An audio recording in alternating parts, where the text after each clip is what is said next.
No, fuck, it's horse beef. What is going on, everybody? Sean Strickland is the man. He's a tough nut to crack, it turns out. Would you look at that? It turns out pressure, some Mexican guy walking forward with reckless abandon, ain't enough to crack the very unique style of Sean Strickland. Jab and teep, wow. Beautiful jab he landed to the soft body of Fluffy to put him down. Very, very beautiful jab he landed. Awesome finish, man. Great fucking performance. Fluffy really couldn't land much of anything. He was jabbing to the body and trying to come up top, but Sean is just way too sharp defensively. He really is. And sometimes it looks weird, right? It looks like he's just kind of flinging his arms out there like an inflatable tube man and just deflecting your punches. Kind of looks like Ip Man in there sometimes with how he deflects shots. Like a Wing Chun type of fighter. But I can't think of a style that I would less rather go up against in that one. Maybe Khamzat's, right? If he just intends on like hugging me for 25 minutes, being all affectionate like that, like he was with DDP, right? That doesn't sound too fun. But just having Sean Strickland standing right in front of you, just firing that jab away. He could literally win a fight with his jab alone. I don't believe that he needs any other strike except for his jab. It's pretty crazy. He must have potentially the best jab in the sport right now, just off of effectiveness alone. But he wasn't just throwing the jab this time around, man. He was actually doubling it up, throwing the two behind it. He was circling off, using the jab to force Anthony Hernandez to shell, maybe move his head, and he would angle off, land a right hand over the top, man. He was actually putting it together a lot more than we're used to seeing here. A couple inside leg kicks, right? Some teeps to the body as we were expecting. But I don't think any of us really expected him to land a knee like that. Beautiful timing. Beautiful placement, man. He had Fluffy overextending. He had Fluffy just walking forward. You could tell he was a little bit frustrated from just getting jabbed up over and over again, really not having much success of his own, even when he was deciding to shoot takedowns. Most of the time, right, Sean Strickland would get his back against the fence, reverse position, and he would have Fluffy up against the fence. Clearly, Fluffy was not the stronger fighter in there, did not look like it. He was just outmatched. He was outclassed. Is this a fraud check? Not necessarily, because people seem to forget just because he has a goofy looking style, people like to make fun of him, right? The Redditors of the world like to say, jab teep, oh, Sean Strickland's such a pussy. Oh, he has opinions that I don't like, therefore I'll disregard all of his abilities as a fighter. How'd that go for you, Redditors of the world, if you're watching this video? How the fuck did that go for you exactly? And I hope to God that you put money on Fluffy based on your assessment of Sean Strickland's style. Jab teep. Oh, would you look at that? Would you look at that? It turns out Sean Strickland's actually just one of the best fighters in the fucking world. And now you all have to accept that. And always himself on the mic too, man. One of a kind in that regard. Love a Sean Strickland press conference, right? Whether you agree with what he has to say or not, it's hard not to respect how honest he is. And how unafraid he is. How unyielding he is when it comes to his use of freedom of speech. It's a beautiful thing. And such a sportsman as well. Victory, defeat, doesn't matter. Sean Strickland's always a class act, right? And that shows true colors right there. How you take a victory or a loss, it's pretty consistent. So I would say that Sean Strickland shows his true colors. He's not as much of a piece of shit human being as many people make it out, simply because he says things that you don't like. Isn't it funny that people always get at Sean for saying things that offends them personally, and then the same people will like turn around and use the childhood abuse that he allegedly went through as some kind of an insult towards him, as if that makes you any better than Sean, right? Very ironic stuff. But it has to be Sean Strickland versus Khamzat next, right? I know the rumor is that Khamzat is moving up and fighting Yuri Prochazka, I guess, for the vacant 205 belt. That's the rumor going around. If that's the case, that's just another case of Khamzat Chimaev cherry-picking an opponent. I understand that Yuri Prochazka is never a cherry-picked opponent. However, stylistically, yes, if he was able to go up and do that to DDP, you would assume he could probably do something similar to Yuri Prochazka, because Yuri Prochazka is pretty much fighting at his natural weight at 205 anyway. Something quite similar could happen there, and that's exactly why Khamzat is trying to rally for a fight at 205 against, conveniently, Yuri Prochazka or Alex Pereira, right? Two strikers who like to strike and who don't like to grapple. I'm lost on why Khamzat would want these matchups, right? But when it comes to Sean Strickland, right, he talks all this shit, right? He's spitting straight venom at Khamzat Chimaev, but Khamzat wants no part of that. I wonder why. Maybe because what Sean Strickland has said about their sparring sessions, right, are maybe based in reality in some way, right? Very, very possible. Bro, I made him quit training. Witnesses in the audience. Where's Eric at? I made him quit. No, dude. We're doing positional grappling. And he fucking positional grappling. All right, start on my back. And I was like, first round, I let him fucking choke me because it's like no one gives a fuck. Do you think that I go find the little weakest man? I say, let's spar. I say, no, I go find the biggest, baddest motherfucker. And I'm like, hey, I want to spar you. every time Chimaev would walk in the gym, he would pick the smallest, lowest level pro and say, but he looks like my opponent. You're beating the fuck out of it. And this is a true story. You guys could back me up, my team. He would pick the smallest guy. Chimaev's a fucking bully. And if you notice what he does in the division, he just runs and fucking hides. Oh, now I want to go to 205 and fight fucking Yuri, who's not even the fucking champ, dude. You just run and fucking hide. You did it when you train with us, and you're doing it in the fucking division.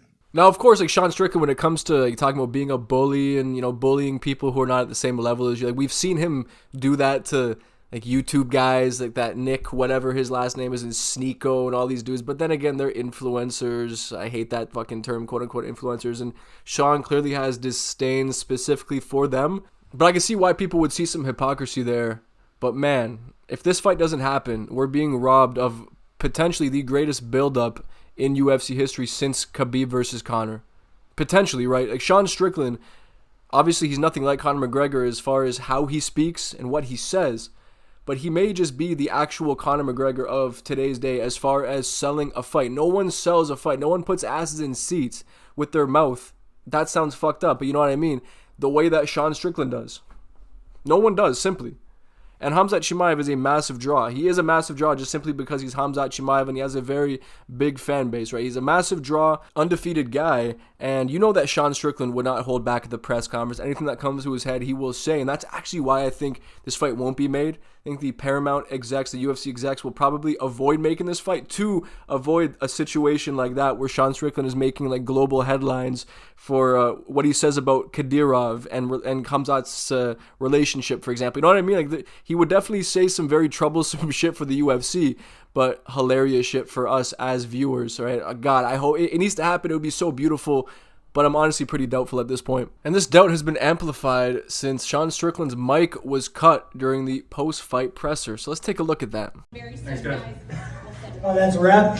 Anyways, wait, I got one for Smo. It ain't a wrap, dog. Relax, UFC motherfucker. What's up, Smo? I gotta ask you this. You stopped the guy with the 8-fight win streak. Do you feel like Sean Strickland did enough to get the next title shot in the middleweight division? Yes, I fucking did. I don't think this thing works. I'll stand up. Yes, I did enough. Listen, you don't want to see any of these motherfuckers fight that little Chechen whore. You want to see the last fucking American in the sport going fuck that guy up, and that's what's gonna happen.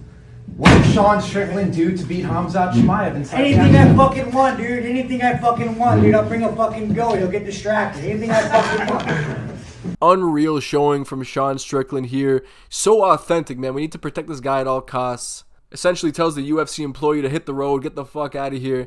And then that little joke he cracks about bringing the GOAT to distract Khamzat Chimaev. Maybe not the best idea because that might put Khamzat Chimaev in the mood to deliver another one of those affectionate DDP performances, if you know what I'm saying. But when it comes to why the mic was cut, allegedly it's because he started making comments about Aspen Ladd's coach and like naming him and talking about him being a groomer and shit like that, right? So that's probably more of the UFC trying to avoid some kind of a lawsuit, right? However, if there's truth to what he's saying, then bravo, Sean, for talking about it publicly like that. Predators deserve to be outed, and it's as simple as that. But what a guy Sean is, man. What a fighter. What a performance. Honestly, it's the best I've ever seen him look. The way he was letting his hands go this time. Actually throwing right hands, not just the jab, not just the teep, right? All the meme stuff. No. He was actually letting his hands go. Beautifully executed game plan, perfectly, like near flawless performance in the end. The man rarely got hit to the head. Yeah, Fluffy was able to land some body shots here and there, a few calf kicks here and there as well. But Sean was just in complete control. How calm he is in there as well under pressure. Sean Strickland is just the man, one of the best fighters in the world. And whether the Paramount execs like it or not, Sean Strickland's resurgence is incredibly good for business because he is easily a top 3 draw in the sport right now. And it's as simple as that. You can't convince me otherwise. Who sells themselves? Who sells a fight the way Sean Strickland does? Literally nobody. Everyone's boring as fuck. Sean called it out during the post-fight press conference as well, and he's completely right. He will not pander to the bitch-ass subsect of the fan base who want all of the fighters to be PC. You can't say anything about this group of people or that group of people. Shut the fuck up, man. These people are punching each other in the face for us to watch. And you want them to have some kind of decorum? You want them to care about being politically correct? In that case, you may as well go watch some soccer, right? They're very PC. They wear the colorful armbands and all that, right? So you'll be right at home. But there were some other good moments on the card other than Sean Strickland dominating and finishing Fluffy Hernandez, man. I still can't get over how amazing he looked, man. Fantastic, right? But let's get into the rest of the card. Uros Medic with a knockout of the year contender in, sub 30 seconds over Jeff Neal. Nasty overhand over the top, clips him on the temple, puts him down, and the post-fight speech to tie it all together. Houston, we have a problem, and it's me. I am the problem. Uros Medic may have just made himself a star, right? That's the type of post-fight speech which guarantees you a shot within the top 10. I believe that's what he gets next. If so, man, with the power he has in his hands, I could see him KOing a lot of dudes, and I feel like he fits well in the mix at the top of welterweight. But then again, he's a killer be killed type of guy, so I would say if he goes in there against like a Prates or a Morales, he could get the knockout, right? But it's just as likely, if not more likely, that he gets knocked out, right? Because that's just how his fights go. At the end of the day, 100% finish rate. He does not see the final bell, and that's why he's entertaining. But it's scary to be a fan of Uros Medic. But goddamn, dude, what a fucking knockout. What a post-fight speech. The dude's awesome. He's hilarious. Showed his personality. Man showed out. Balcazar Costa delivered a spectacular knockout in the dying moments of round number 1 over Dan Ige. I know it was a little bit early with the stoppage. Sure. However, Dan Ige had his orbital bone seemingly obliterated by that spinning back kick. Perfect spinning back kick, man. The speed on it as well. The first man to finish Dan Ige. I get that Dan Ige was protesting, but the damage he sustained from that kick, he was probably going to get slept and take even more damage in that second round regardless, man. Dan Ige, he's a tough dude. He's a warrior. But, man, Balcazar Costa is so legit. He looked on. He looked on. The counter-striking, the knees, man, he could not do any wrong against Dan Ige. He looks so big in there as well. He's genuinely a problem at featherweight. Absolutely a future champion? Maybe, right? And I know he called out Diego Lopez, and maybe that's a bit of too much of a step up too fast for him. However, I want to see it. They're both humongous Brazilian featherweights, and that's a great fight on paper. Would love to see it. Balcazar Costa is so legit. Knockout of the year for me so far. I know that it was a little bit early, but just like the rarity of seeing a flush spinning back kick like that land on the chin, dude, such a novelty and so beautifully executed. Wow, what a performance. Sergey Spivak dusting off his old boxing gloves and just putting that jab on Ante Delia all night. It was actually quite a good fight. You know, as far as heavyweight scraps go, I know Sergey Spivak is generally considered to be one of these like tubby heavyweights. Ante Delia is one of these like fast, athletic, explosive heavyweights, and he's actually a lot of fun to watch. So even though he lost this fight, justifiably so, like it could have maybe gone either way, but the damage that Sergey was delivering with that jab alone, it was honestly a great performance from the guy. And I like Spivak now. Just knowing that he can strike like that, and man, that jab, I don't know how Ante Delia was allowing himself to get caught like that. He was really trying to step in and land like these step in, like shovel uppercuts, and that's where he was doing the majority of his damage, right? He's very fast. Ante Delia for a heavyweight is very fast. There's a pretty good gas tank on him. I like him. Like I said, despite him losing this fight, he still should be a mainstay at heavyweight because he actually can fight for more than a fucking round. And that's a great win for Sergey Spivak because Ante Delia is no slouch. So great win there. We then get Jacoby Smith versus Josiah Harrell. And listen to me right now. I hated that finish. As impressive as it was, the way he uses momentum to reverse position on Harrell, right? And he gets side control and just starts delivering some of the nastiest ground and pound I've ever seen. And there was a moment when the referee was finally deciding to do his job and got in between them or trying to get in between them. And Jacoby Smith still felt it necessary to deliver a couple more stiff shots like that. I don't know. It was one of the more like grisly finishes I've seen in a long time. It was pretty scary, and from what I've heard, Josiah Harrell has a history of like brain injuries, and I believe he was coming off brain surgery going into this fight. Obviously, Jacoby Smith is not going to consider that in the heat of the moment. However, it just came across as very unnecessary, the amount of damage that he delivered. Impressive finish for sure. Like obviously, Jacoby Smith is very legit, and he's a scary dude. But goddamn, did you have to take years off of his life like that? Maybe not, right? But let me know in the comment section below. I know it's polarizing. Obviously, in the heat of the moment, it's hard for us to say what the fighter should have done because we can't really put ourselves in their shoes because we're not professional fighters like them, right? So, yeah, let me know what you guys think in the comment section below. It was very impressive, but at the same time, I hated watching it, you know? Yeah, this fight happened too. Michel Pereira, Zachary Reese, awful fight. Neither man deserved to win a fight there. I picked Michel Pereira by knockout. He looked incredibly unimpressive. It's just so weird. I don't know, ever since he abandoned that capoeira flashy style that he had when he came into the UFC, he's just lost everything that made him interesting to watch as a fighter. And it's as simple as that, man. I don't care to watch Michel Pereira going forward anymore. Zachary's, both these dudes should honestly be cut after that fight. Yeah, it was just unimpressive whichever way it went. Michel Pereira did have the bigger moments, though, so yeah, I could see why he won the fight, although I'm sure many people would say that Zachary Reese deserved to win the fight. So let me know in the comments what you think, but either way, that fight blew ass. Oh, but this one didn't, though. Chidi and Joe Kwani versus Carlos Leal was an absolute war. High-volume war. Awesome fight, dude.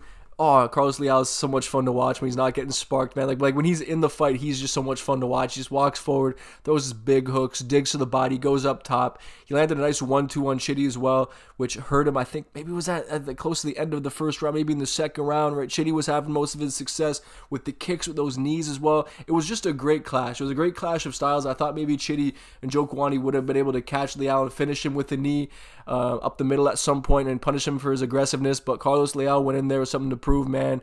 Dogged it out. Chidi dogged it out as well. Sick fight. Honestly, one of the better fights that we've seen this year so far. Really, really great contest. Absolute barn burner fucking war. And yeah, awesome fight. Big fan of both these dudes after that one. Crazy fight. And then Ode Osborne versus Alibi Idris. I got this one wrong. I picked Ode Osborne, but I'll be real. Let me know what you guys think as well.